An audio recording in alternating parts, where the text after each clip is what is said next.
Nelson Mandela has passed away peacefully. From their house in Northeast Ohio, Glenn and MandelaCowie listened to news reports from their homeland in South Africa. Everybody's very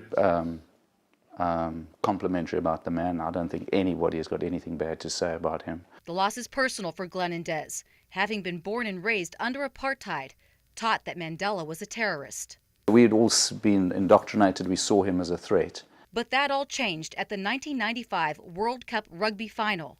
Glenn was there.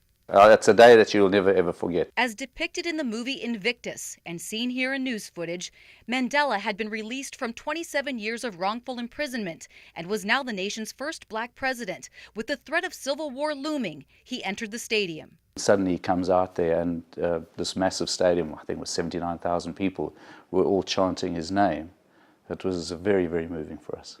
For the first time, Glenn says, white people realized that Mandela was not a monster as they'd been told, but a person, a peacemaker, and their president. Never and never again shall it be that this beautiful land will again experience the oppression of one by another. Had it not been for him, South Africa could have been a bloodbath if he'd come out and he was vindictive about his situation.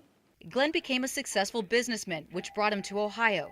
It also enabled him to meet Mandela face-to-face several times. What is most remarkable about him, what I can remember about him, is that he never ever did anything for himself. It was always just for the country and the people of South Africa. Glenn says Nelson Mandela will never be forgotten. His lessons of love and forgiveness are not only timeless, but universal. I don't think there's many people, or there's anybody really, can have that sort of compassion for anybody, especially for a previous regime that incarcerated him for 27 years. A lot of other politicians could learn from that, I think.